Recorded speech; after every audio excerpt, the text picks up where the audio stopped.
ಮಕ್ಕಳೇ ನಮಸ್ಕಾರ. ಎಲ್ಲರಿಗೂ ಬೆಳಗಿನ ಶುಭೋದಯಗಳು. ಕಳೆದ ಒಂದು ಅವಧಿಯಲ್ಲಿ ಮಕ್ಕಳೇ ನಾವು ಬ್ರಿಟಿಷ್ ಆಳ್ವಿಕೆಯ ಒಂದು ಪರಿಣಾಮಗಳ ಬಗ್ಗೆ ತಿಳ್ಕೊಂಡಿದ್ವಿ. ಆ ಬ್ರಿಟಿಷ್ ಆಳ್ವಿಕೆಯಲ್ಲಿ ಬ್ರಿಟಿಷರು ಜಾರಿಗೆ ತಂದಂತಹ ಆಡಳಿತದಲ್ಲಾಗಿರ್ಬೋದು, ಕಂದಾಯ ವ್ಯವಸ್ಥೆಯಲ್ಲಾಗಿರ್ಬೋದು ಅಥವಾ ಸಂವಿಧಾನದ ಬೆಳವಣಿಗೆಯ ಬಗ್ಗೆ ನಾವು ಈಗಾಗಲೇ ಇಂದಿನ ಒಂದು ಅವಧಿಯಲ್ಲಿ ನಾವು ತಿಳಿದುಕೊಂಡಿದ್ವಿ ಮಕ್ಕಳ.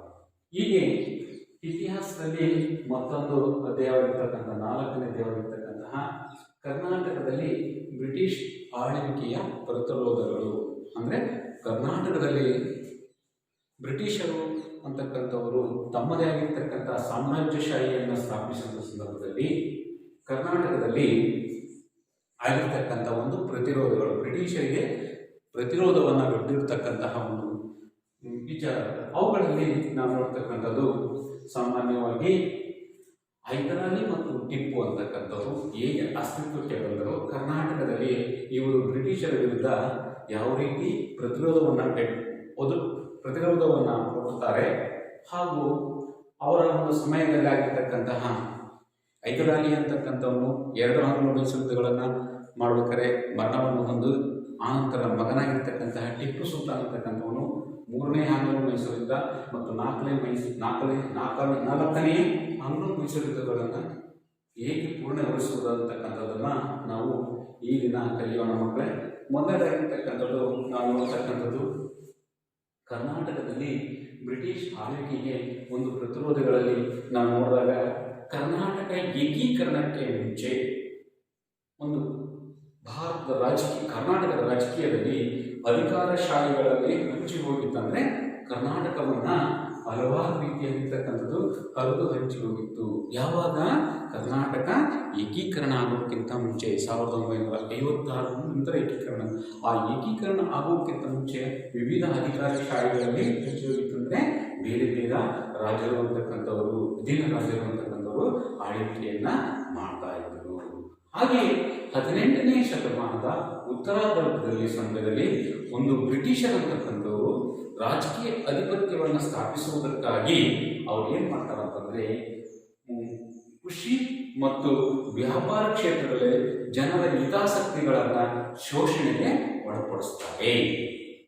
ಯಾವಾಗ 18ನೇ ಒಂದು ಶತಮಾನದ ಒಂದು ಸಂದರ್ಭದಲ್ಲಿ ನೋಡಿ, ಯಾವಾಗ ಕರ್ನಾಟಕ ಏಕೀಕರಣ ಆಗೋದಕ್ಕಿಂತ ಮುಂಚೆ ಹಲವಾರು ಅಧಿಕಾರಿಶಾಹಿಗಳಲ್ಲಿ ಹಂಚಿ ಹೋಗಿತ್ತು, ಅಂಥ ಒಂದು ಸಂದರ್ಭದಲ್ಲಿ 18ನೇ ಶತಮಾನದ ಉತ್ತರಾರ್ಧದಲ್ಲಿ, ಉತ್ತರದ ಮುಂದುವರೆದ ಭಾಗದಲ್ಲಿ 18ನೇ ಶತಮಾನದ ಒಂದು ಉತ್ತರ ಭಾಗದಲ್ಲಿ ನಾವು ನೋಡುವಂಥ ಸಂದರ್ಭದಲ್ಲಿ ಬ್ರಿಟಿಷರಂತಕ್ಕಂಥವರು ತಮ್ಮ ಹಿತಾಸಕ್ತಿಗಳನ್ನು ಮಾಡಿಕೊಳ್ಳೋದಕ್ಕಾಗಿ ಕೃಷಿಯಲ್ಲಿ ಮತ್ತು ವ್ಯಾಪಾರದಲ್ಲಿ ತಮ್ಮದೇ ಆಗಿರ್ತಕ್ಕಂತಹ ಜನರ ಹಿತಾಸಕ್ತಿಗಳನ್ನು ಶೋಷಣೆಯನ್ನು ಮಾಡಿದ್ರು.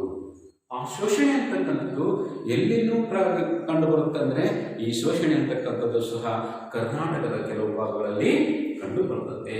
ಅಂಥ ಒಂದು ಸಂದರ್ಭದಲ್ಲಿ ಕೆಲವು ಜನರು ಅಂತಕ್ಕಂಥವ್ರು ಏನಾಗ್ತಾರೆ ಅಂದರೆ ಒಂದು ಕೆಲವು ಭಾಗಗಳಲ್ಲಿ ಅಸ್ಥಿರತೆ ಅಂತಕ್ಕಂಥದ್ದು ಕಂಡುಬರುತ್ತೆ. ಯಾವಾಗ ಬ್ರಿಟಿಷರು ಅಂತಕ್ಕಂಥವ್ರು ಕೃಷಿ ಮತ್ತು ವ್ಯಾಪಾರದಲ್ಲಿ ಒಂದು ಶೋಷಣೆಗೊಳಪಡಿಸಿದ್ರು, ಅದು ಸಹ ಕರ್ನಾಟಕದಲ್ಲಿ ಏನಾಯಿತು, ಪ್ರಭಾವವನ್ನು ಬೀರೋದ್ರಿಂದ ಜನರಲ್ಲಿ ಸ್ಥಿರತೆ ಅಂತಕ್ಕಂಥದ್ದು ಕಾಣಲಿಲ್ಲ.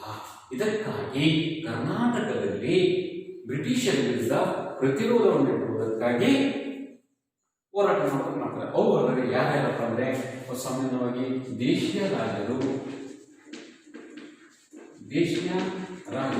ಮತ್ತು ಒಂದು ಜಮೀನ್ದಾರರು ಅಂತಕ್ಕಂಥವರು ಹೋರಾಟವನ್ನು ಮಾಡ್ತಾರೆ.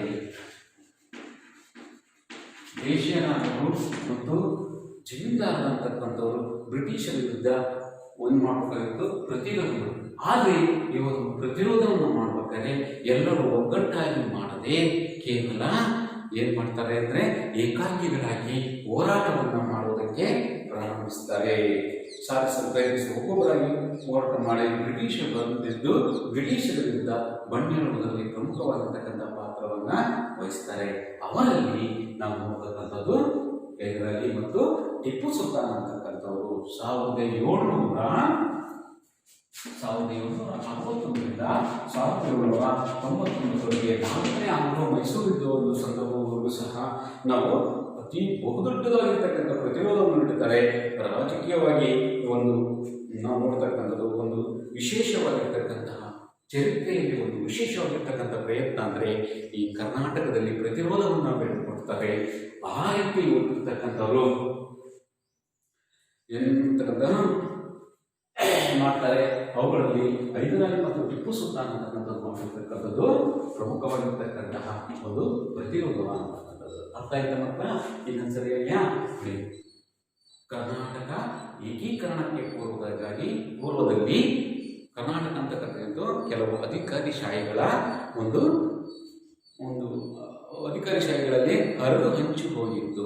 ಅದೇ ರೀತಿ 18ನೇ ಶತಮಾನದಲ್ಲಿ ಭಾರತದಲ್ಲಿ ಬ್ರಿಟಿಷರು ಅಂತಕ್ಕಂಥವರು ತಮ್ಮದೇ ಇರತಕ್ಕಂಥ ಬಲಾಢ್ಯವನ್ನು ಸಾಧಿಸುವುದಕ್ಕಾಗಿ ಏನು ಮಾಡ್ತಾರೆ, ಕೃಷಿ ಮತ್ತು ವ್ಯಾಪಾರ ಕ್ಷೇತ್ರಗಳಲ್ಲಿ ಜನರ ಹಿತಾಸಕ್ತಿಗಳನ್ನು ಶೋಷಣೆಗೆ ಒಳಪಡಿಸ್ತಾರೆ.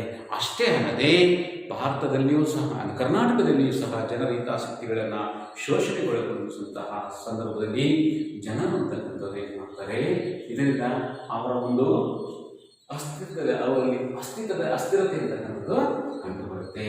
ಅಂತಹ ಸಂದರ್ಭದಲ್ಲಿ ಕರ್ನಾಟಕದಲ್ಲಿ ಕೆಲವು ಜನರು ಅಂತಕ್ಕಂಥದ್ದು ದೇಶೀಯ ರಾಜರು ಮತ್ತು ಜಮೀನ್ದಾರರು ಅಂತಕ್ಕಂಥ ಬ್ರಿಟಿಷರ ವಿರುದ್ಧ ಬಂಡೇಳುವ ಪ್ರಯತ್ನವನ್ನು ಮಾಡಿದರು. ಆದರೆ ಅವರಲ್ಲಿ ಯಾವುದೇ ರೀತಿಯಾಗಿರ್ತಕ್ಕಂಥ ಐಕ್ಯತೆ ಇಲ್ಲದೆ ಒಬ್ಬೊಬ್ಬರಾಗಿ ಬಂಡೇಳ್ತ ಪ್ರತಿರೋಧವನ್ನು ನೀಡುವಂಥ ಪ್ರಯತ್ನವನ್ನು ಮಾಡ್ತಾರೆ. ಆದರೆ ಇದು ಸಫಲತೆಯನ್ನು ಕಾಣುತ್ತದೆ. ಅವುಗಳಲ್ಲಿ 1761ರಿಂದ 1799ವರೆಗೆ ಬ್ರಿಟಿಷರ ವಿರುದ್ಧ ಬಂಡೇಳುವುದರಲ್ಲಿ ಪ್ರಮುಖ ಪಾತ್ರವಾಗಿ ಚರಿತ್ರೆಯಲ್ಲಿ ಒಂದು ಬಹುದೊಡ್ಡವಾಗಿರ್ತಕ್ಕಂತಹ ಒಂದು ಪಾತ್ರವನ್ನು ವಹಿಸಿರ್ತಕ್ಕಂಥದ್ದು ಅಂತಂದರೆ ಈ ಹೈದರಾಲಿ ಮತ್ತು ಟಿಪ್ಪು ಸುಲ್ತಾನ್ ಅಂತಕ್ಕಂಥವರು ಬ್ರಿಟಿಷರ ವಿರುದ್ಧ ಪ್ರತಿರೋಧವನ್ನು ನೀಡಿರ್ತಕ್ಕಂಥದ್ದು ನಾವು ಕಾಣಬಹುದು. ಅರ್ಥ ಆಯ್ತಾ ಮಕ್ಕಳ? ಇಷ್ಟು ಈ ಒಂದು ಅವರು ಯಾವ ರೀತಿಯಾಗಿರ್ತಕ್ಕಂಥ ಒಂದು ಪೀಠಿಕೆಯನ್ನು ನಾವು ನೋಡೋಣ.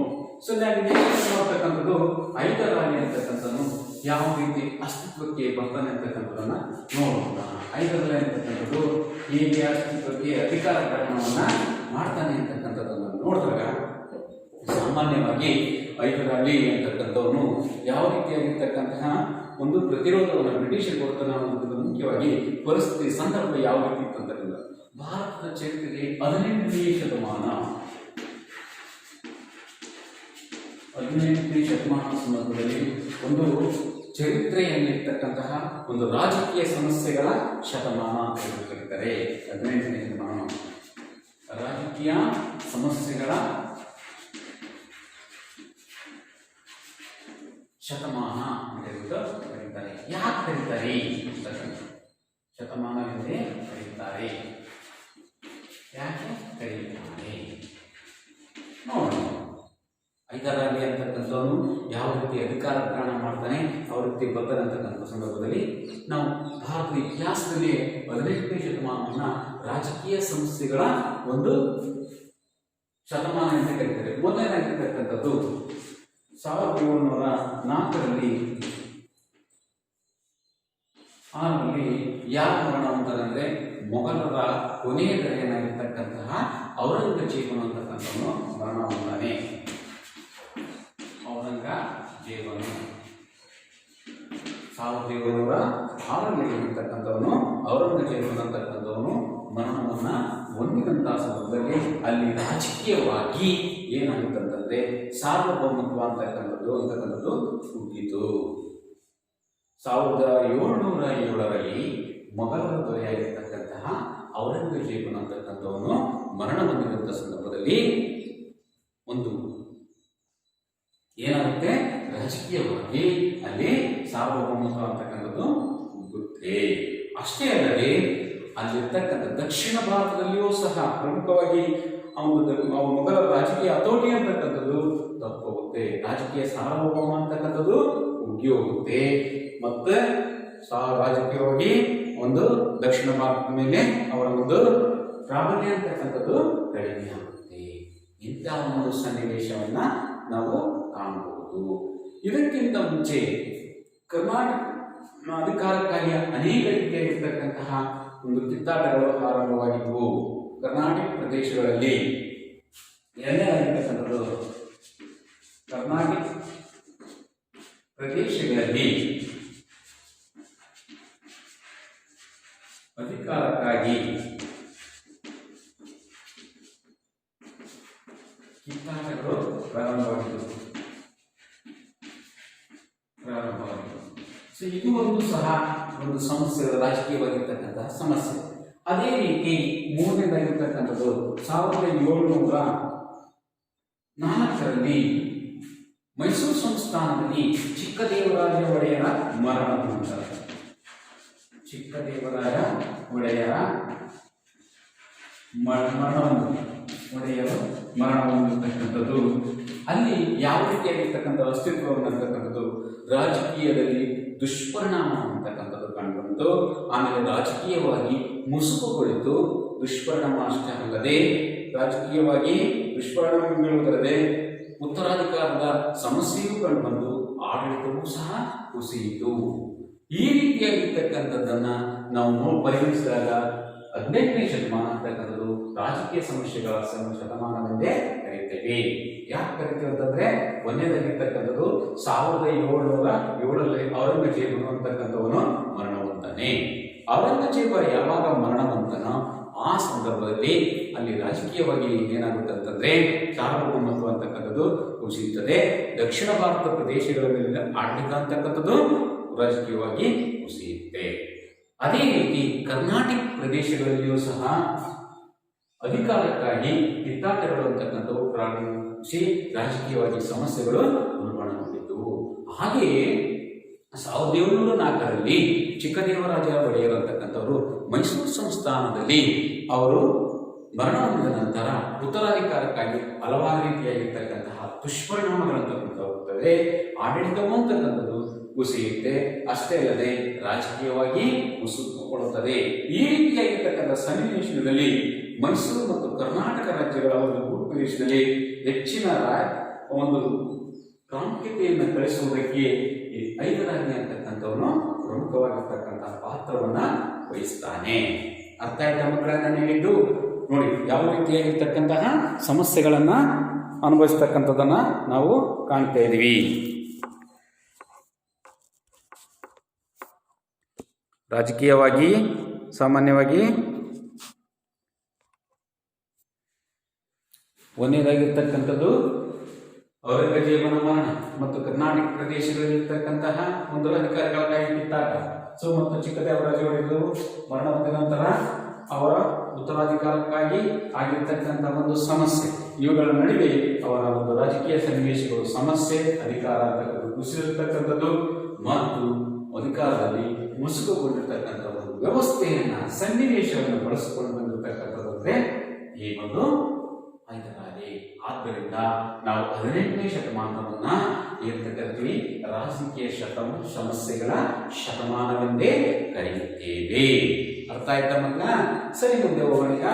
ನೆಕ್ಸ್ಟ್ ಮುಂದಿನದಾಗಿರ್ತಕ್ಕಂಥದ್ದು ಐದರಾಜೆ ಅಂತಕ್ಕಂಥವನು ಹೇಗೆ ಅಧಿಕಾರ ಗ್ರಹಣವನ್ನು ಮಾಡ್ತಾನೆ, ಮೈಸೂರು ಸಂಸ್ಥಾನವನ್ನ ಯಾವ ರೀತಿಯಾಗಿರ್ತಕ್ಕಂತಹ ಪ್ರಮುಖವಾಗಿರ್ತಕ್ಕಂಥ ಪಾತ್ರವನ್ನು ವಹಿಸ್ತಾನೆ ಅಂತಕ್ಕಂಥದ್ದನ್ನು ನೋಡಿದಾಗ ಇವನು ಒಬ್ಬನು ಸಾಮಾನ್ಯ ಸೈನಿಕ ಅಂತಕ್ಕಂಥವನು. ಯಾರು? ಐದರಾಲಿ ಅಂತಕ್ಕಂಥ ಸಾಮಾನ್ಯ ಸೈನಿಕ. ಐದರಾಲಿ ಅಂತಕ್ಕಂಥವನು ಸಾಮಾನ್ಯ ಸೈನಿಕನಾಗಿ ಮೈಸೂರು ರಾಜ್ಯದ ಸೇವೆಗೆ ಸೇರಿರ್ತಕ್ಕಂತಹ ವ್ಯಕ್ತಿ. ಈತನು ಒಬ್ಬ ಚಾಣಾಕ್ಷನಾಗಿರ್ತಕ್ಕಂತಹ ರಾಜಕೀಯ ನಡೆಗೆ ಹೆಸರಾಗಿರ್ತಕ್ಕಂಥ ಒಬ್ಬ ಸೈನ್ಯದಲ್ಲಿ ಸಾಮಾನ್ಯ ಸೈನಿಕನಾಗಿ ಸೇರಿಕೊಂಡಿರ್ತಕ್ಕಂತಹ ಚಾಣಾಕ್ಷನಾಗಿರ್ತಕ್ಕಂತಹ ವ್ಯಕ್ತಿಯಾಗಿಲ್ಲ. ಅಷ್ಟೇ ಅಲ್ಲದೆ ಮೈಸೂರು ರಾಜಕೀಯ ಒಂದು ಬೆಳವಣಿಗೆಯನ್ನು ಸೂಕ್ಷ್ಮವಾಗಿ ಇವನು ಗಮನಿಸಿದ್ದ. ಯಾವ ರೀತಿ ಅಂತಂದ್ರೆ ಮೈಸೂರು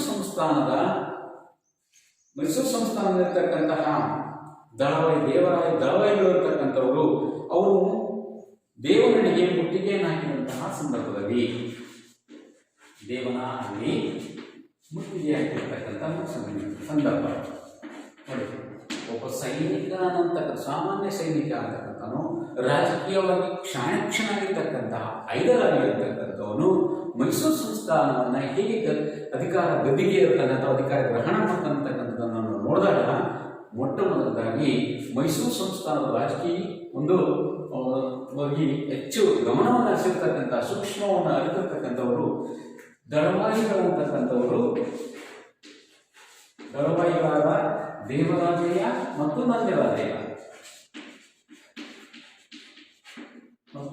ನಂಜರಾಜಯ್ಯ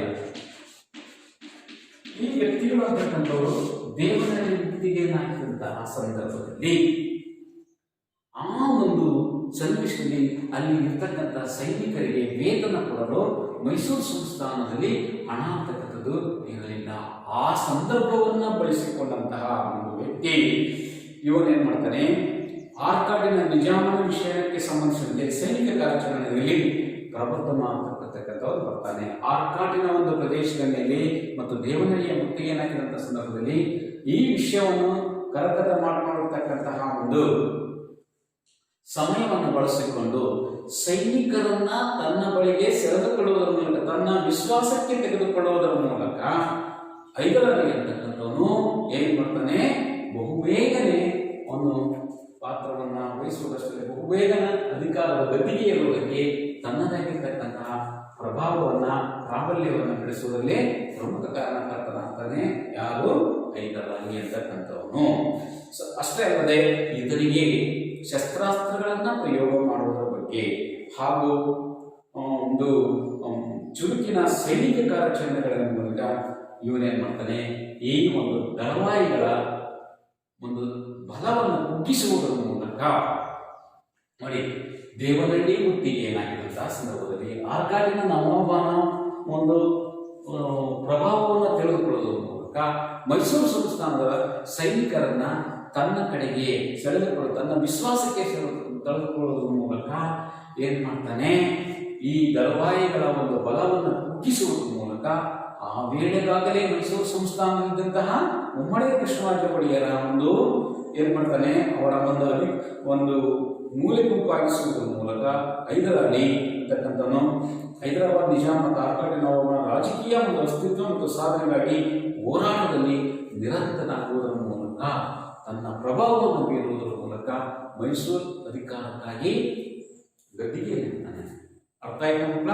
ನೋಡಿ ಇನ್ನೊಂದ್ಸರಿ ಹೇಳ್ತೀನಿ, ಒಬ್ಬ ಸಾಮಾನ್ಯ ಸೈನಿಕನಾಗಿ ಸೇರ್ಕೊಂಡಿರ್ತಕ್ಕಂಥವನು ರಾಜಕೀಯವಾಗಿ ಸೈನಿಕರಲ್ಲಿ ಚಾಣಾಕ್ಷನಾಗಿರ್ತಕ್ಕಂತಹ ಹೈದರಾಲಿ ಅಂತಕ್ಕಂಥವನು ಮೈಸೂರು ಸಂಸ್ಥಾನದ ರಾಜಕೀಯ ಒಂದು ಇತಿಹಾಸವನ್ನ ಅಥವಾ ರಾಜಕೀಯ ಒಂದು ವಿಚಾರಗಳನ್ನ ತಿಳಿದುಕೊಂಡು ಸೂಕ್ಷ್ಮವಾಗಿ ಗಮನಿಸಿರ್ತಕ್ಕಂತಹ ಒಬ್ಬ ವ್ಯಕ್ತಿ ಮತ್ತು ಆರ್ಕಾಡಿನ ನವಾಬನ ರಾಜಕೀಯ ವಿಷಯಗಳಲ್ಲಿಯೂ ಸಹ ಹೆಚ್ಚು ಪ್ರಭಾವವನ್ನು ಬೀರಿರ್ತಕ್ಕಂತಹ ಅವನು ದೇವನಹಳ್ಳಿ ಮುತ್ತಿಗೆಯಲ್ಲಿ ಮೈಸೂರು ಸಂಸ್ಥಾನ ಅಂತಕ್ಕಂಥದ್ದು ಮುತ್ತಿಗೆಯಾಗಿದ್ದಂತಹ ಸಂದರ್ಭದಲ್ಲಿ ಅಲ್ಲಿನ ಸೈನಿಕರನ್ನ, ಮೈಸೂರು ಸಂಸ್ಥಾನದಲ್ಲಿರ್ತಕ್ಕಂಥ ಸೈನಿಕರನ್ನ ತನ್ನ ವಿಶ್ವಾಸಕ್ಕೆ ತೆಗೆದುಕೊಳ್ಳುವುದರ ಮೂಲಕ ಅಷ್ಟೇ ಅಲ್ಲದೆ ಇವನು ಶಸ್ತ್ರಾಸ್ತ್ರಗಳ ಪ್ರಯೋಗವನ್ನು ಮಾಡುವುದು ಮತ್ತು ಚುರುಕಿನ ಸೈನಿಕ ಕಾರ್ಯಾಚರಣೆಗಳಲ್ಲಿ ತನ್ನದೇ ಆಗಿರ್ತಕ್ಕಂಥ ಪ್ರಭಾವವನ್ನು ಬೀರ್ತಕ್ಕಂಥ ವ್ಯಕ್ತಿಯಾಗಿದ್ದರಿಂದ ಏನ್ ಮಾಡ್ತಾನೆ ಅಂತಂದ್ರೆ, ಇವನು ಬಹುಬೇಗನೆ ಪ್ರಬುದ್ಧಮಾನಕ್ಕೆ ಬರುವುದಕ್ಕೆ ಅಥವಾ ಮೈಸೂರು ಸಂಸ್ಥಾನದಲ್ಲಿ ಗದಿಗೆ ಇರುವುದಕ್ಕೆ ದಳವಾಯಿಗಳ ಒಂದು ಬಲವನ್ನು ರೂಪಿಸಿ ಮೈಸೂರು ಸಂಸ್ಥಾನದ ದೊರೆಯಾಗಿರ್ತಕ್ಕಂತಹ ಒಡೆಯರಾಗಿರ್ತಕ್ಕಂತಹ ಕೃಷ್ಣರಾಜರನ್ನು ಮೂಲೆಗುಂಪಾಗಿಸುವುದರ ಮೂಲಕ ಇವನೇನು ಮಾಡ್ತಾನೆ, ಮೈಸೂರು ಸಂಸ್ಥಾನಕ್ಕೆ ಅಧಿಕಾರಗಳನ್ನ ಗ್ರಹಣ ಮಾಡುವುದರ ಮೂಲಕ ರಾಜಕೀಯ ಒಂದು ಪ್ರಾಬಲ್ಯ ಅಂತಕ್ಕಂಥವನ್ನು ಬೆಳೆಸಿಕೊಳ್ತಾನೆ. ಈ ವೇಳೆಗಾಗಲೇ ಹೈದರಾಬಾದ್ನ ನಿಜಾಮ ಮತ್ತು ಫ್ರೆಂಚರು ಹಾಗೂ ಬ್ರಿಟಿಷರು ಮತ್ತು ಮರಾಠರು ಅಂತಕ್ಕಂಥವರು ಏನ್ ಮಾಡ್ತಾರೆ, ಇವನ ಒಂದು ಪ್ರಾಬಲ್ಯ ಹೊಂದಿದಲ್ಲಿ ಹೈದರಾಲಿ ಅಂತಕ್ಕಂಥವರು ಒಂದು ಸಂದರ್ಭದಲ್ಲಿ ಇವನ ಪ್ರಾಬಲ್ಯವನ್ನು ಮುರಿಯುವುದಕ್ಕಾಗಿ ಮರಾಠರು, ಹೈದರಾಬಾದ್ ನಿಜಾಮ, ಬ್ರಿಟಿಷರು ಅಥವಾ ಫ್ರೆಂಚರು ಅಂತಕ್ಕಂಥವ್ರು ಯಾವ ರೀತಿಯಾಗಿರ್ತಕ್ಕಂತಹ ಒಂದು ಸನ್ನಿವೇಶವನ್ನ ಬಳಸಿಕೊಳ್ತಾರೆ ಮತ್ತು ಅಧಿಕಾರದ ಒಂದು ಪ್ರಾಬಲ್ಯವನ್ನು ಉಳಿಸಿಕೊಳ್ಳುವುದಕ್ಕಾಗಿ ಕರ್ನಾಟಕದಲ್ಲಿ ಬ್ರಿಟಿಷರ ವಿರುದ್ಧ ಪ್ರತಿರೋಧವನ್ನು ಒಡ್ಡುವುದರಲ್ಲಿ ಪ್ರಮುಖವಾಗಿರ್ತಕ್ಕಂಥ ಪಾತ್ರವನ್ನು ವಹಿಸ್ತಾನೆ ಅಂತಕ್ಕಂಥದ್ದನ್ನ ನಾವು ಕಾಣಬಹುದು. ಅರ್ಥ ಆಯ್ತಾ? ಇನ್ನೊಂದ್ಸರಿ ಒಬ್ಬ ಸಾಮಾನ್ಯ ಸೈನಿಕನಾಗಿ ಅಧಿಕಾರ ಗದ್ದಿಗೆ ನೀಡಿರ್ತಕ್ಕಂತಹ ಹೈದರಾಲಿ ಅಂತಕ್ಕಂಥವನು ಈತನು ಸೈನಿಕರಲ್ಲಿ ಬಹಳ ಚಾಣಾಕ್ಷಣ ಉಳ್ಳವನಾಗಿದ್ದರಿಂದ ಅಧಿಕಾರ ಒಂದು ಗದ್ದಿಗೆಯನ್ನು ಏರುವುದರಲ್ಲಿ ಪ್ರಮುಖವಾಗಿರ್ತಕ್ಕಂತಹ ಪಾತ್ರವನ್ನು ವಹಿಸುವುದರಲ್ಲಿ ಅಷ್ಟೇ ಅಲ್ಲದೆ ಮೈಸೂರು ಸಂಸ್ಥಾನದಲ್ಲಿರ್ತಕ್ಕಂತಹ ದೇವನಹಳ್ಳಿ ಮುತ್ತಿಗೆಯನ್ನಾಗಿರುವಂತಹ ಸಂದರ್ಭದಲ್ಲಿ ಅಲ್ಲಿನ ಸೈನಿಕರ ಬಗ್ಗೆ ಹೆಚ್ಚು ತನ್ನ ವಿಶ್ವಾಸವನ್ನು ಆ ಸೈನಿಕರ ವಿಶ್ವಾಸವನ್ನು ಪಡೆದುಕೊಳ್ಳುವುದರಲ್ಲಿ ಪ್ರಮುಖ ಪಾತ್ರವನ್ನು ವಹಿಸ್ತಾನೆ. ಆರ್ಕಾಡಿನ ಒಂದು ರಾಜಕೀಯ ವಿಷಯಗಳಲ್ಲಿ ಬಲ ಪ್ರಯೋಗವನ್ನು ಮಾಡ್ತಾನೆ. ಅತ್ಯಂತ ಶಸ್ತ್ರಾಸ್ತ್ರಗಳ ಪ್ರಯೋಗ ಮತ್ತು ಚಾಣಾಕ್ಷನ ಬುದ್ಧಿಯುಳ್ಳವನಾಗಿದ್ದರಿಂದ ದಳವಾಯಿಗಳ ಒಂದು ಬಲವನ್ನು ಕುಗ್ಗಿಸುವುದಲ್ಲದೆ ಮುಮ್ಮಡಿ ಕೃಷ್ಣರಾಜ ಒಡೆಯರನ್ನು ಮೂಲೆಗೊತ್ತಿ ಬ್ರಿಟಿಷರೊಂದಿಗೆ ಹೈದರಾಬಾದ್ ಆರ್ಕಾಡಿನ ನವಾಬ ಮತ್ತು ಹೈದರಾಬಾದಿನ ನಿಜಾಮನನ್ನು ತನ್ನ ಕಡೆಗೆ ಸೆಳೆದುಕೊಳ್ಳುವುದು ಅಷ್ಟೇ ಅಲ್ಲದೆ ಅವರ ಬಲವನ್ನು ಕುಗ್ಗಿಸುವುದರ ಮೂಲಕ ಮುಂದೊಂದು ದಿನಗಳಲ್ಲಿ ಬ್ರಿಟಿಷರಿಗೆ ಪ್ರತಿರೋಧವನ್ನು ಒಡ್ಡುವುದರಲ್ಲಿ ಪ್ರಮುಖವಾಗಿರ್ತಕ್ಕಂಥ ಪಾತ್ರ ವಹಿಸುವುದರಲ್ಲಿ ಹೆಚ್ಚು ಯಶಸ್ವಿಯನ್ನು ಪಡಿತಾನೆ. ಹೀಗೆ ಬ್ರಿಟಿಷರಿಂದ ಅವನು ಬಲ ಪ್ರಯೋಗ ಮಾಡುವುದಕ್ಕೆ ಅಥವಾ ಪ್ರತಿರೋಧವನ್ನು ಮಾಡುವುದಕ್ಕೆ ಆಂಗ್ಲೋ ಮೈಸೂರು ಯುದ್ಧಗಳಂತಕ್ಕಂಥವು ಅಸ್ತಿತ್ವಕ್ಕೆ ಬರ್ತವೆ. ಆ ಆಂಗ್ಲೋ ಮೈಸೂರು ಯುದ್ಧದಲ್ಲಿ ಯಾವ ರೀತಿಯಾಗಿರ್ತಕ್ಕಂತಹ ಪ್ರಭಾವವನ್ನು ಈತ ಬೀರಿದ ಅಥವಾ ಆಂಗ್ಲೋ ಮೈಸೂರು ಯುದ್ಧದಲ್ಲಿ ತನ್ನ ಸ್ಥಾನವನ್ನು ಹೇಗೆ ಒಂದು ಭದ್ರವನ್ನು ಪಡಿಸ್ಕೊಂಡಿದ್ದ ಅಂತಕ್ಕಂಥದ್ದನ್ನು ನಾವು ನೋಡಿದಾಗ ಯಾವ ರೀತಿಯಾಗಿರ್ತಕ್ಕಂಥ ಆಂಗ್ಲೋ ಮೈಸೂರು ಯುದ್ಧಗಳನ್ನು ಮಾಡ್ತಾರೆ ಅಂತಕ್ಕಂಥದ್ದನ್ನು ನೋಡೋದು. ಮೊದಲನೇದಾಗಿರ್ತಕ್ಕಂಥದ್ದು ಕರ್ನಾಟಕದಲ್ಲಿ ಬ್ರಿಟಿಷ್ ವಿರುದ್ಧವಾಗಿರ್ತಕ್ಕಂತಹ ಒಂದು ಆಂಗ್ಲೋ ಮೈಸೂರು ಯುದ್ಧಗಳು ಅಂತಕ್ಕಂಥದ್ದು. ಸೊ ಸಾಮಾನ್ಯವಾಗಿ ನಾವು ಯುದ್ಧಗಳನ್ನು ನೋಡಿದಾಗ ಯುದ್ಧಕ್ಕೆ ಕಾರಣ, ಯುದ್ಧದ ಬೆಳವಣಿಗೆ ಮತ್ತು ಯುದ್ಧದ ಪರಿಣಾಮಗಳನ್ನು ನಾವು ಆಂಗ್ಲೋ ಮೈಸೂರು ಯುದ್ಧದಲ್ಲಿ ನಾವು ನೋಡ್ತೀವಿ. ಮೊದಲನೇದಾಗಿರ್ತಕ್ಕಂಥದ್ದು ಆಂಗ್ಲೋ ಮೈಸೂರು ಯುದ್ಧಗಳು ಅಂತಕ್ಕಂಥದ್ದು. ಮೊದಲನೇ ಆಂಗ್ಲೋ ಮೈಸೂರು ಯುದ್ಧ, ಮೊದಲ ಆಂಗ್ಲೋ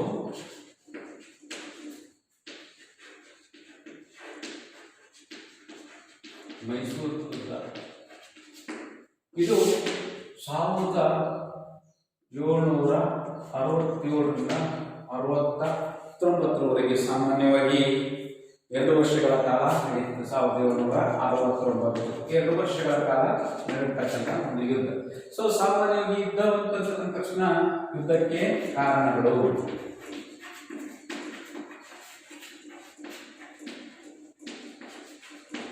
ಯುದ್ಧಕ್ಕೆ ಕಾರಣಗಳು ಮೊದಲನೇದಾಗಿರ್ತಕ್ಕಂಥದ್ದು ಪ್ರಾರಂಭದಲ್ಲಿ ಭಾರತದಲ್ಲಿ ಹೈದರಾಲಿಗಳು ಅಂತಕ್ಕಂಥವನ್ನು ಗಳಿಸುತ್ತಿದ್ದಂತಹ ಒಂದು ರಾಜಕೀಯ ಪ್ರಾಬಲ್ಯ ಬ್ರಿಟಿಷರು ಹೈದರಾಬಾದಿನ ನಿಜಾಮ ಮತ್ತು ಮರಾಠರಲ್ಲಿ ರಾಜಕೀಯವಾಗಿ ಅಸಹನೆ ಮೂಡಿತು. ಹೈದರಾಲಿಯ ಒಂದು ಪ್ರಾಬಲ್ಯ ಅಂತಕ್ಕಂಥದ್ದು ಯಾರಲ್ಲಿ ಅಸಹನೆ ಮೂಡಿತು? ಬ್ರಿಟಿಷರ ಮಧ್ಯೆ ಮರಾಠರು ಮತ್ತು ಹೈದರಾಬಾದಿನ ನಿಜಾಮನ ನಡುವೆ ಇದು ಏನಾಯಿತು? ಅಸಹನೆ ಮೂಡಿತು. ಹೈದರಾಲಿಯ ಪ್ರಾಬಲ್ಯ ಅಂತಕ್ಕಂಥದ್ದು ಪ್ರಾಬಲ್ಯದಿಂದ ಬ್ರಿಟಿಷರಿಗೆ ಮತ್ತು ಮರಾಠರಿಗೆ ಹಾಗೂ ನಿಜಾಮನಿಗೆ ಅಸಹನೆ ಮೂಡಿತು. ಇದು ಮೊದಲನೇದಾಗಿರ್ತಕ್ಕಂಥದ್ದು ಯುದ್ಧಕ್ಕೆ ಕಾರಣ ಆಗ್ತಕ್ಕಂಥದ್ದು. ಯಾವಾಗ ಒಂದು ಈಗಾಗಲೇ ಆರ್ಕಾಟಿನ ಮೇಲೆ ಮೈಸೂರು ಸಂಸ್ಥಾನವನ್ನ ಪ್ರದೇಶಗಳಲ್ಲಿ ತನ್ನ ಚಾಣಾಕ್ಷ ಬುದ್ಧಿಯಿಂದ ಮತ್ತು ಶಸ್ತ್ರಾಸ್ತ್ರಗಳ ಪ್ರಯೋಗ ಮತ್ತು ಶಸ್ತ್ರಾಸ್ತ್ರಗಳ ಕಾರ್ಯಾಚರಣೆಯಲ್ಲಿ ತನ್ನದೇ ಆಗಿರ್ತಕ್ಕಂತಹ ಪ್ರಭಾವವನ್ನು ಬೀರುವುದರ ಮೂಲಕ ಹೈದರಾಲಿ ಅಂತಕ್ಕಂಥವನು ಮೈಸೂರು ಸಂಸ್ಥಾನದಲ್ಲಿ ಅಧಿಕಾರದ ಗದ್ದಿಗೆಯನ್ನು ಏರುವುದರ ಮೂಲಕ ಒಂದು ಪ್ರಾಬಲ್ಯವನ್ನು ಸ್ಥಾಪಿಸಿದ್ದು. ಇದು ಬ್ರಿಟಿಷರ ನಡುವೆ ಮತ್ತು ಹೈದರಾಬಾದ್ ನಿಜಾಮನ ನಡುವೆ ಮರಾಠರ ನಡುವೆ ಏನಾಗಿತ್ತು? ಅವನ ಒಂದು ಪ್ರಾಬಲ್ಯದ ಅಸಹ್ಯ. ಹೀಗಾಗಿ ಬ್ರಿಟಿಷರಿಗೆ ಬ್ರಿಟಿಷರ ಸಾಮ್ರಾಜ್ಯಶಾಹಿ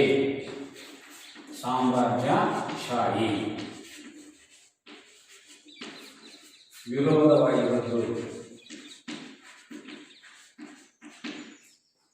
ಬ್ರಿಟಿಷ್ ಸಾಮ್ರಾಜ್ಯಶಾಹಿಗೆ ಮುಳ್ಳಾಗಿ ಪರಿಣಮಿಸಿದ್ದು ಯಾರು ಪರಿಣಮಿಸಿದ್ದು?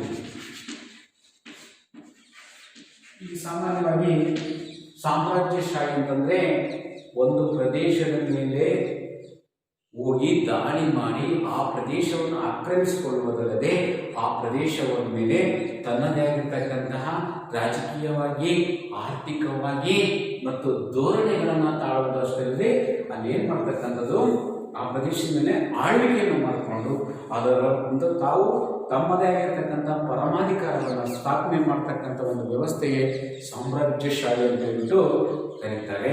ಸೊ ಈ ಸಾಮ್ರಾಜ್ಯಶಾಹಿಗೆ ಬ್ರಿಟಿಷರ್ ಅಂತಕ್ಕಂಥವರು ಸಾಮ್ರಾಜ್ಯಶಾಹಿಗೆ ಮುಳ್ಳಾಗಿದ್ದು ಇದು ಎರಡನೇದಾಗಿರ್ತಕ್ಕಂತಹ ಕಾರಣವಾಗಿದೆ. ಮೂರನೇದಾಗಿರ್ತಕ್ಕಂಥದ್ದು ಸಾಮಾನ್ಯವಾಗಿ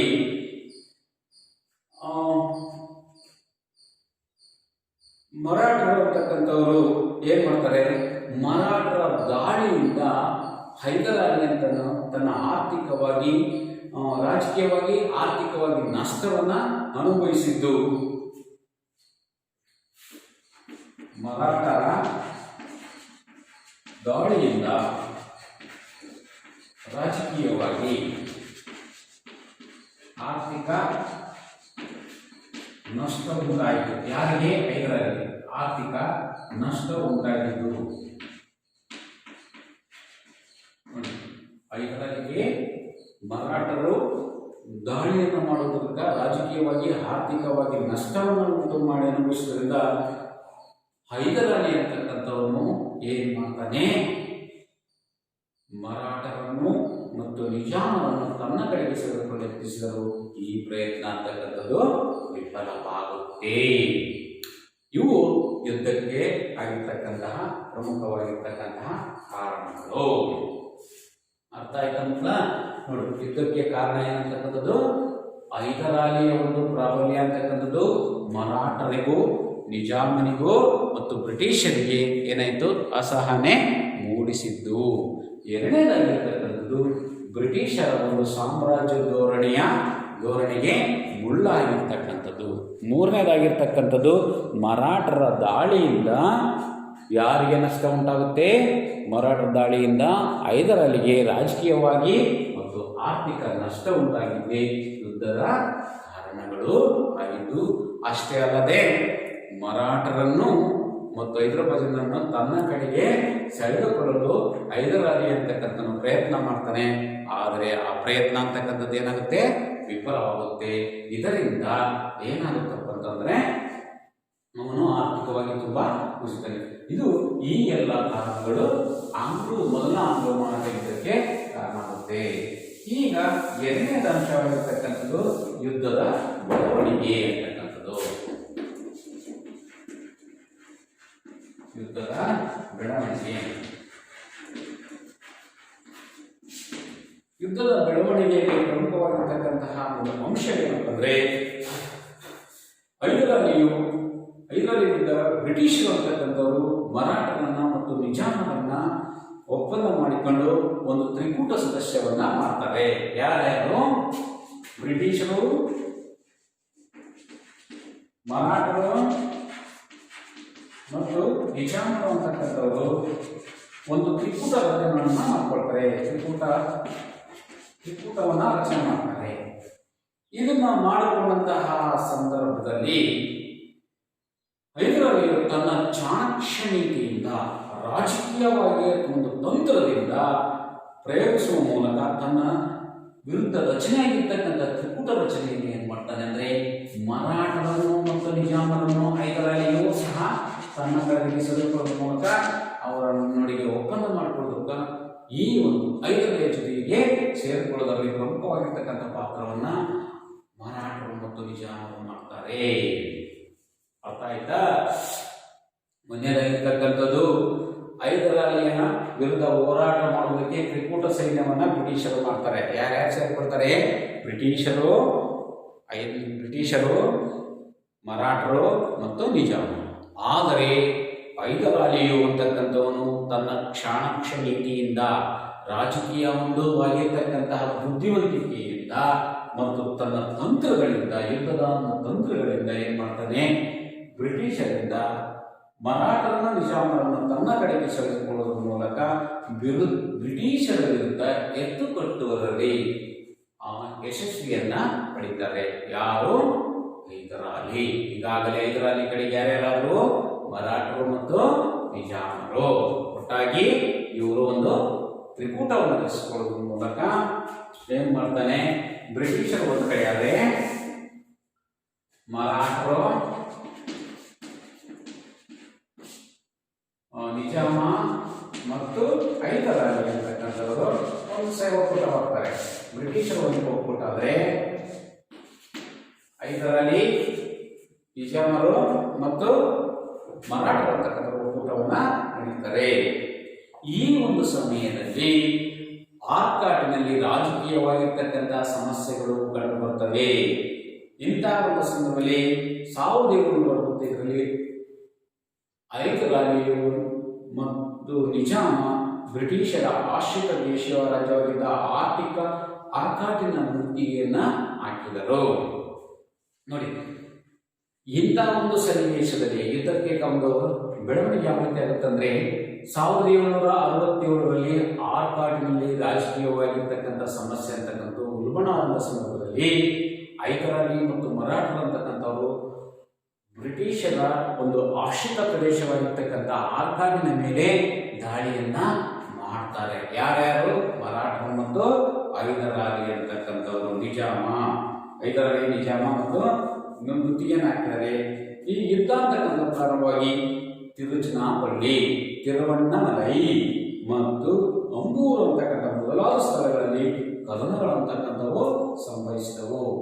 ಆರ್ಕಾಟಿನಲ್ಲಿ ರಾಜಕೀಯ ಸಂಬಂಧಿಸಿದಂತಹ ಸಂದರ್ಭದಲ್ಲಿ ಬ್ರಿಟಿಷರ ಒಂದು ಆಶ್ರಿತವಾಗಿರ್ತಕ್ಕಂಥ ಒಂದು ಸಂಸ್ಥಾನವಾಗಿರ್ತಕ್ಕಂಥ ಆರ್ಕಾಟಿನ ಮೇಲೆ ಹೈದರಾಬಾದಿನ ನಿಜಾಮ ಮತ್ತು ಹೈದರಾಲಿ ಅಂತಕ್ಕಂಥವ್ರು ಸೇರಿಕೊಂಡು ಏನ್ ಮಾಡ್ತಾರೆ, ಆ ಪ್ರದೇಶಗಳನ್ನ ಆರ್ಕಾಟಿನ ಮೇಲೆ ದಾಳಿ ಮಾಡಿ ತಿರುಚನಾಪಲ್ಲಿ ಮತ್ತು ತಿರುವಣ್ಣಾಮಲೈ ಮತ್ತು ಅಂಬೂರು ಅಂತಕ್ಕಂಥ ಪ್ರದೇಶಗಳನ್ನ ವಶಪಡಿಸಿಕೊಳ್ಳುವುದರಲ್ಲಿ ಪ್ರಮುಖವಾಗಿರ್ತಕ್ಕಂಥ ಪಾತ್ರವನ್ನು ವಹಿಸುತ್ತಾರೆ.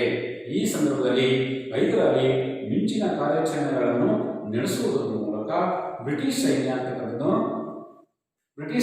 ಒಂದು ಅನೇಕ ಸ್ಥಳಗಳನ್ನು ವಶಪಡಿಸಿಕೊಂಡಿತು.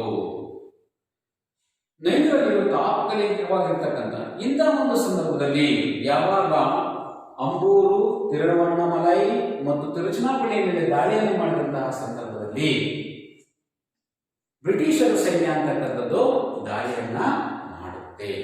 ಆ ಒಂದು ಸನ್ನಿವೇಶದಲ್ಲಿ ಹೈದರಾಲಿ ಅಂತಕ್ಕಂಥವನು ತಾತ್ಕಾಲಿಕವಾಗಿ ಹಿನ್ನಡೆಯನ್ನು ಮುಗಿಸಿ ಬ್ರಿಟಿಷರು ಅಂತಕ್ಕಂಥವರು ಮುಂಬೈನಿಂದ ತಮ್ಮ ಸೇನೆಯನ್ನ ಎಲ್ಲಿಗೆ ಕರೆಸಿಕೊಳ್ತಾರೆ, ಒಂದು ಆರ್ಕಾಟಿನ ಒಂದು ಪ್ರದೇಶಕ್ಕೆ, ಈಗಾಗಲೇ ಇರ್ತಕ್ಕಂಥ ತಮಿಳುನಾಡು ಅಂತಕ್ಕಂಥ ಒಂದು ಪ್ರದೇಶಕ್ಕೆ ಕರೆಸಿಕೊಂಡಂತಹ ಸಂದರ್ಭದಲ್ಲಿ 1769ರಲ್ಲಿ ಆತನ ಸೈನ್ಯ ಮದ್ರಾಸಿನ ಪ್ರಾಂತ್ಯವನ್ನು ತಲುಪಿ ಬ್ರಿಟಿಷರಲ್ಲಿ ನಡುಕವನ್ನು ನಡೆಸುತ್ತೆ. ಯಾವಾಗ ಮುಂಬೈಯಿಂದ ಬ್ರಿಟಿಷರ್ ಅಂತಕ್ಕಂಥವರು ಸೈನ್ಯವನ್ನು ಕರೆಸಿಕೊಳ್ತಾರೆ, ಆಗ 1767ರಲ್ಲಿ ಹೈದರಾಲಿ ಅಂತಕ್ಕಂಥವ್ರು ಏನ್ ಮಾಡ್ತಾನೆ, ತನ್ನ ಸೈನ್ಯವನ್ನ ಯಾವ ಕಡೆ ಮುಗಿಸ್ತಾನೆ, ಮದ್ರಾಸಿನ ಕಡೆಗೆ ಮುಗಿಸಿದಂತಹ ಸಂದರ್ಭದಲ್ಲಿ ಬ್ರಿಟಿಷರಿಗೆ ಏನಾಗುತ್ತೆ, ನಡುಕ ಅಂತಕ್ಕಂಥದ್ದು ಉಂಟಾಗುತ್ತೆ. ಅಂತಹ ಸಂದರ್ಭದಲ್ಲಿ ಅನಿವಾರ್ಯವಾಗಿ ಬ್ರಿಟಿಷರ್ ಅಂತಕ್ಕಂಥವರು ಹೈದರಾಲಿಯೊಂದಿಗೆ ಒಂದು ಒಪ್ಪಂದವನ್ನ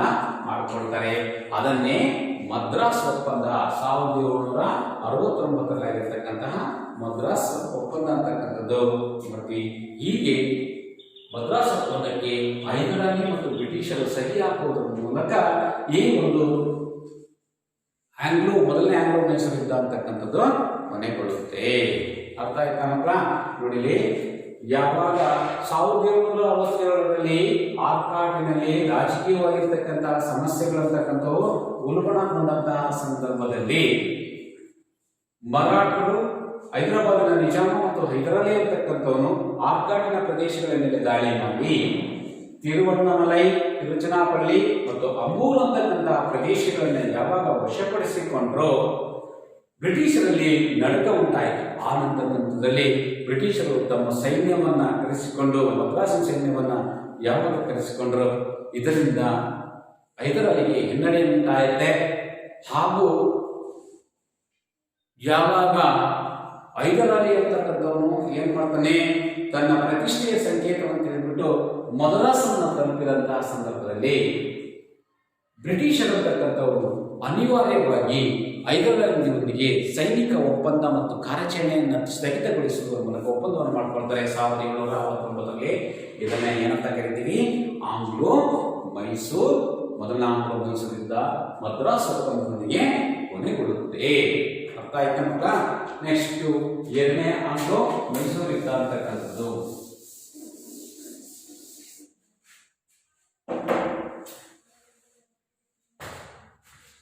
ಎರಡನೇ ಆಂಗ್ಲೋ ಮೈಸೂರು ಯುದ್ಧ.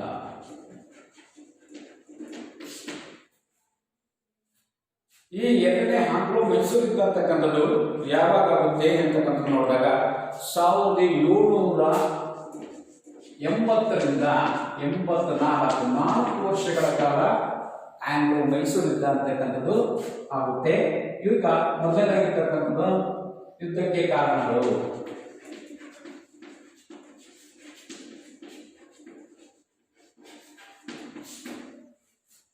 ಸಾಮಾನ್ಯವಾಗಿ ಮದ್ರಾಸ್ ಒಪ್ಪಂದ ಅಂತಕ್ಕಂಥದ್ದು ಭಾರತದಲ್ಲಿ ರಾಜಕೀಯವಾಗಿ ಒಂದು ರಾಜಕೀಯ ಬೆಳವಣಿಗೆಯನ್ನು ತಡೆ ಹಿಡಿದಿರ್ತಕ್ಕಂಥದ್ದು.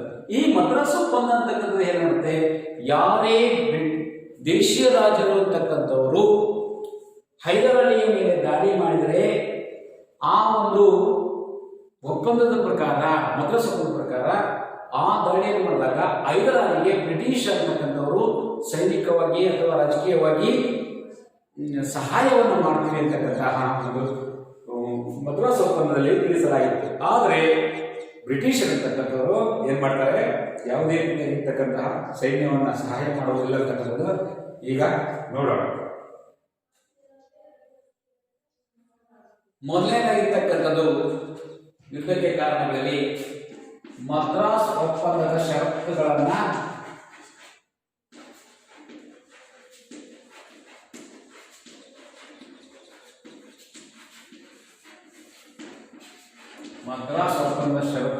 ಮುರಿದಿರ್ತಕ್ಕಂಥದ್ದು, ಉಲ್ಲಂಘಿಸಿರ್ತಕ್ಕಂಥದ್ದು. ಮದ್ರಾಸ್ ಒಪ್ಪಂದ ಷರತ್ತುಗಳನ್ನ ಉಲ್ಲಂಘಿಸುತ್ತೇವೆ.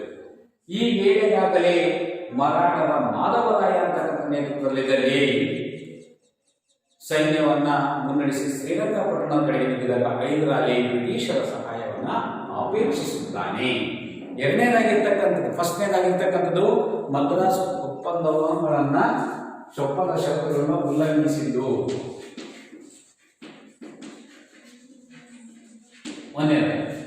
ನೆಕ್ಸ್ಟ್ ಮರಾಠರ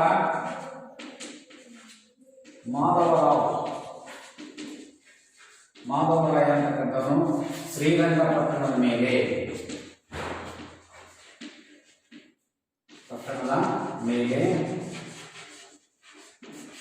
ಶ್ರೀರಂಗಪಟ್ಟಣದ ಮೇಲೆ ದಾಳಿ ಮಾಡೋದ್ರಿಂದ ಬ್ರಿಟಿಷರ ಸಹಾಯವನ್ನ ಹೈದರ್ ಅಲಿ ಅಂತಕ್ಕಂಥವನು ಅಪೇಕ್ಷಿಸುತ್ತಾನೆ. ಆದರೆ ಬ್ರಿಟಿಷರು ಇದನ್ನು ತಿರಸ್ಕರಿಸಿ ಮದ್ರಾಸ್ ಒಪ್ಪಂದಕ್ಕೆ ವಿರುದ್ಧವಾಗಿ ನಡೆದುಕೊಳ್ತಾರೆ. ಬ್ರಿಟಿಷರ ಆಶ್ರಯವನ್ನ ಕೇಳ್ತಾನೆ ಅಥವಾ ಬ್ರಿಟಿಷರ ಸಹಾಯವನ್ನ ಹೈದರ್ ಅಲಿ ಕೇಳ್ತಾನೆ. ಯಾವಾಗ ಮರಾಠರು ಅಂತಕ್ಕಂಥವರು ಶ್ರೀರಂಗಪಟ್ಟಣದ ಕಡೆಗೆ ಯುದ್ಧವನ್ನ ಮಾಡೋದಕ್ಕೆ ಅಥವಾ ಸೈನ್ಯವನ್ನು ಮುನ್ನಡೆಸಿದಂತಹ ಸಂದರ್ಭದಲ್ಲಿ ಆಗ ಮಾಯೆ ಅಂತಕ್ಕಂಥದ್ದು ಫ್ರೆಂಚರ ವಸಾಹತಾಗಿದ್ದ ಹೈದರ್ ಅಲಿಯ ನಿಯಂತ್ರಣ ಪಡೆದು ಬ್ರಿಟಿಷರು ಮಾಯೆ ಅಂತಕ್ಕಂಥ ಪ್ರದೇಶವನ್ನ ವಶಪಡಿಸಿಕೊಂಡಿರ್ತಕ್ಕಂಥದ್ದು. ಮಾಯೆ ಎಂಬ ಪ್ರದೇಶವನ್ನ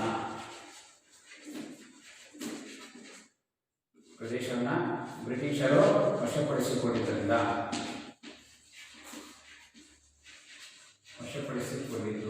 ಇವು 3 ಕಾರಣಗಳು. ಒಂದನೇದಾಗಿರ್ತಕ್ಕಂಥದ್ದು ಮದ್ರಾಸ್ ಒಪ್ಪಂದದ ಷರತ್ತುಗಳನ್ನ ಉಲ್ಲಂಘಿಸಿರ್ತಕ್ಕಂಥದ್ದು.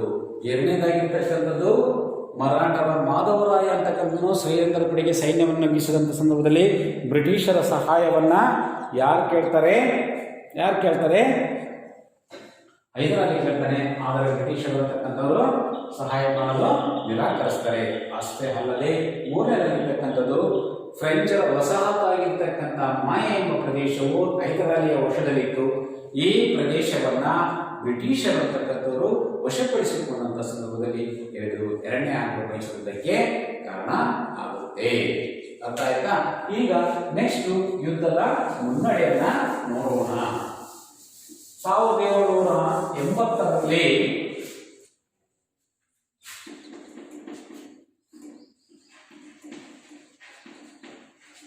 ಯುದ್ಧದ ಮುನ್ನಡೆ.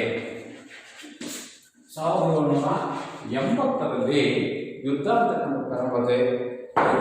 ಪ್ರಾರಂಭದಲ್ಲಿ ಇದರಲ್ಲಿ ಮುನ್ನಡೆಯನ್ನ ಸಾಧಿಸ್ತಾನೆ. 1780ರಲ್ಲಿ ಕರ್ನಾಟಕ ಪ್ರಾಂತ್ಯದ ಅನೇಕ ಕೋಟೆಗಳನ್ನು ಸಹ ವಶಪಡಿಸಿಕೊಳ್ತಾನೆ. ಹೈದರಾಲಿ ಅಂತಕ್ಕಂಥದ್ದು ಕಂಚೀಪುರ ಅಂತಕ್ಕಂಥದ್ದು ಕೊಂಚೀಪುರದಿಂದ ಹಿಡಿದು ಕೋರಮಂಡಲ ತೀರದವರೆಗೂ ಸಹ ಅವರು ವಶಪಡಿಸಿಕೊಳ್ತಾರೆ.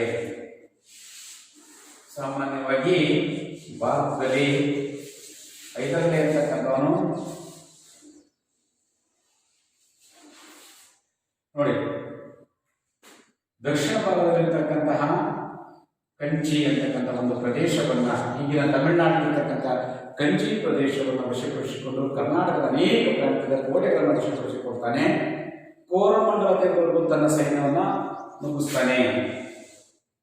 ಕೋರಮಂಡಲ ತೀರದವರೆಗೂ ಸಹ ಸೈನ್ಯವನ್ನ ನುಗ್ಗಿಸುವುದರಲ್ಲಿ ಪ್ರಮುಖವಾಗಿರ್ತಕ್ಕಂತಹ ಪಾತ್ರವನ್ನ ವಹಿಸ್ತಾನೆ. ಈ ರೀತಿ ಕೋರಮಂಡಲದಲ್ಲಿರ್ತಕ್ಕಂತಹ ಇದು ಮದ್ರಾಸಿನ ಬ್ರಿಟಿಷ್ ಸೈನ್ಯಾಧಿಕಾರಿಗಳ ನಡುಕವನ್ನ ತಂದಿತು. ಯಾವಾಗ ಕರ್ನಾಟಕದ ಅನೇಕ ಪ್ರಾಂತ್ಯಗಳ ಕೋಟೆಗಳನ್ನು ವಶಪಡಿಸಿಕೊಂಡು ಕಂಚೀಪುರ ಮತ್ತು ಕೋರಮಂಡಲ ತೀರದವರೆಗೂ ತನ್ನ ಸೈನ್ಯವನ್ನು ನುಗ್ಗಿಸಿದಂತಹ ಸಂದರ್ಭದಲ್ಲಿ ಬ್ರಿಟಿಷರಿಗೆ ನಡಕವನ್ನು ಹೊಂದಿತು.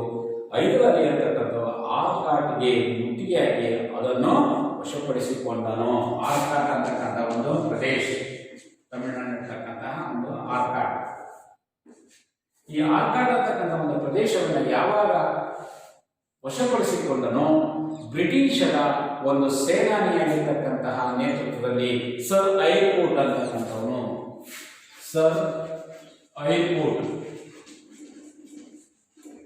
ಐರ್ಕೋಟ್ ಅಂತಕ್ಕಂಥವನು ಏನ್ ಮಾಡ್ತಾನೆ ಅಂತಂದ್ರೆ ಬ್ರಿಟಿಷರ ಒಂದು ನೇತೃತ್ವದಲ್ಲಿ ಸೈನ್ಯ ಅಂತಕ್ಕಂಥ ಸಜ್ಜುಗಳು ಹೈದರಾಲಿ ಅವಧಿಯಲ್ಲಿ ವೆಲ್ಲೂರು ಮತ್ತು ವಾಂಡಿವಾಶ್ಗಳನ್ನು ಮುತ್ತುವುದನ್ನು ಸಜ್ಜಾದಂಥ ಸಂದರ್ಭದಲ್ಲಿ ವೆಲ್ಲೂರು ಮತ್ತು ವಾಂಡಿವಾಶ್ ಪ್ರದೇಶಗಳನ್ನ ಮುತ್ತಿಗೆ ಹಾಕುವಂತಕ್ಕಂಥದ್ದನ್ನು ಬೆದರಿಸ್ತಾನೆ ಹೈದರಾಲಿ. ಫ್ರೆಂಚರು ಹೈದರಾಲಿಗೆ ಬ್ರಿಟಿಷರ ವಿರುದ್ಧ ಸಹಕರಿಸಲು ನಿರಾಕರಿಸ್ತಾರೆ. ಇಂಥ ಒಂದು ಸಂದರ್ಭದಲ್ಲಿ ಯುದ್ಧದ ಗತಿಯನ್ನು ಬಯಸಿ ಹೈದರಾಲಿ ಬ್ರಿಟಿಷರ ಹತೋಟಿಯಲ್ಲಿನ ಪ್ರದೇಶಗಳಿಗೆ ಮುತ್ತಿ ಹಾಕಿ ಕೊಳ್ಳೆಯವರು ಅಪಾರ ಸಂಪತ್ತು ಶಸ್ತ್ರಾಸ್ತ್ರಗಳನ್ನ ಪಡೆಯುತ್ತಾನೆ. ಯಾವಾಗ ಸರ್ ಐರ್ಕೋಟನ ನಡುವೆ ಒಂದು ನೇತೃತ್ವದಲ್ಲಿ ಸೈನ್ಯ ಅಂತಕ್ಕಂಥದ್ದು ಸಜ್ಜುಗೊಂಡಂತಹ ಸಂದರ್ಭದಲ್ಲಿ ಬ್ರಿಟಿಷರಂತಕ್ಕಂಥವರು ನಡುಕ ಉಂಟಾದಂತಹ ಸಂದರ್ಭದಲ್ಲಿ ಅವನೇನ್ ಮಾಡ್ತಾನೆ, ವೆಲ್ಲೂರು ಮತ್ತು ವಾಂಡಿವಾಶ್ ಪ್ರದೇಶಗಳನ್ನ ವಶಪಡಿಸುತ್ತಾನೆ. ಹಾಗೂ ಒಂದು ಮುತ್ತುದಾಗಿ ಬೆಳೆಸಿದನು. ಹೈದರಾಲಿನ ಸೈನ್ಯವನ್ನು ಪಾಂಡಿಚೇರಿವರೆಗೂ ಹಿಂಬಾಲಿಸ್ತಾನೆ. ಪಾಂಡಿಚೇರಿವರೆಗೂ ಹಿಂಬಾಲಿಸಿದ ಸಂದರ್ಭದಲ್ಲಿ ಬ್ರಿಟಿಷರ್ ಅಂತಕ್ಕಂಥವರು ಫ್ರೆಂಚರ ಒಂದು ಸಹಾಯವನ್ನು ಹೈದರಾಲಿ ಅಂತಕ್ಕಂಥವನು ಸಹಾಯವನ್ನು ಕೋರಿದನು. ಆದರೆ ಫ್ರೆಂಚರ ಸಹಕರಿಸುವುದೇ ಇಲ್ಲ. ಅಷ್ಟೇ ಅಲ್ಲದೆ ಇದರಿಂದ ಹೈದರಾಲಿ ಬ್ರಿಟಿಷರಿಗೆ ಹತೋಟಿಸಿದ ಅನೇಕ ಪ್ರದೇಶಗಳಿಗೆ ಮುತ್ತಿಗೆ ಹಾಕುವುದರ ಮೂಲಕ ಆ ಪ್ರದೇಶಗಳನ್ನು ವಶಪಡಿಸಿಕೊಳ್ಳುವುದರ ಮೂಲಕ ಅಷ್ಟೇ ಅಲ್ಲದೆ ಅಪಾರವಾಗಿರ್ತಕ್ಕಂಥ ಶಸ್ತ್ರಾಸ್ತ್ರಗಳನ್ನು ಸಂಪತ್ತನ್ನು ದೋಚುವುದರ ಮೂಲಕ ತನ್ನದೇ ಆಗಿರ್ತಕ್ಕಂಥ ಪಾತ್ರವನ್ನು ವಹಿಸಿ ಏನ್ ಮಾಡ್ತಾನೆ, ಆ ಪ್ರದೇಶಗಳಲ್ಲಿ ಪ್ರಭಾವವನ್ನು ಬೀರುವುದರ ಮೂಲಕ ಹೆಚ್ಚು ವಶಪಡಿಸಿಕೊಳ್ತಾನೆ. 1781ರಲ್ಲಿ 14 ನಡೆದ ಕಾಲದಲ್ಲಿ ಹೈದರಾಲಿ ಅಂತಕ್ಕಂಥನು ಪ್ರದೇಶದಲ್ಲಿರ್ತಕ್ಕಂತಹ ಯುದ್ಧದಲ್ಲಿ ಹೈದರಾಲಿ ಅಂತಕ್ಕಂಥವನು ಪರಾಭವವನ್ನು ಈ ಯುದ್ಧದ ಗತಿಯನ್ನು ಬದಲಾಯಿಸುತ್ತೆ.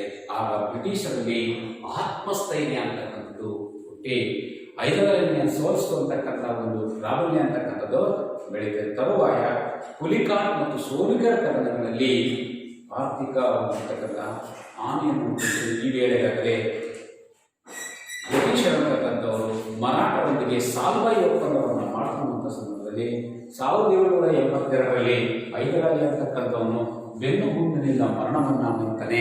ಮುಂದೆ ಈ ಯುದ್ಧವನ್ನು ತನ್ನ ಮಗನಾಗಿರ್ತಕ್ಕಂಥ ಟಿಪ್ಪು ಸುಲ್ತಾನ್ ಅಂತಕ್ಕಂಥವನು ಮುಂದುವರಿಸ್ತಾನೆ. ಸೊ ಇಷ್ಟು ನಾಳೆ ಮಕ್ಕಳೇ ಇದುವರೆಗೂ ನಾವು ಕಲಿತಿರ್ತಕ್ಕಂಥ ಒಂದು ವಿಚಾರದ ಬಗ್ಗೆ ನೋಡೋಣ. ಕರ್ನಾಟಕದಲ್ಲಿ ಭಾರತದಲ್ಲಿ 18ನೇ ಶತಮಾನದಲ್ಲಿ ರಾಜಕೀಯ ಸಮಸ್ಯೆಗಳ ಶತಮಾನ ಎಂದು ಕರೆಯುತ್ತಾರೆ, ಏಕೆ ಚಿತ್ರಿಸಿ. ಎರಡನೇದಾಗಿರ್ತಕ್ಕಂಥದ್ದು ಹೈದರಾಲಿ ಹೇಗೆ ಅಧಿಕಾರ ಅಧಿಕಾರ ಗ್ರಹಣ ಮಾಡಿದನು. ಮೂರನೇದಾಗಿರ್ತಕ್ಕಂಥದ್ದು ನಾವು ನೋಡ್ತಕ್ಕಂಥದ್ದು ಮೊದಲನೇ ಆಂಗ್ಲೋ ಮೈಸೂರು ಯುದ್ಧಕ್ಕೆ ಕಾರಣ ಮತ್ತು ಪರಿಣಾಮಗಳನ್ನು ತಿಳಿಸಿ ಮಕ್ಕಳ. ಅರ್ಥ ಆಯ್ತಾ? ಸೊ ಇಷ್ಟು ಇದಕ್ಕೆ ಸಂಬಂಧಿಸಿದಂತೆ ನಾಳೆ ನೋಡೋಣ.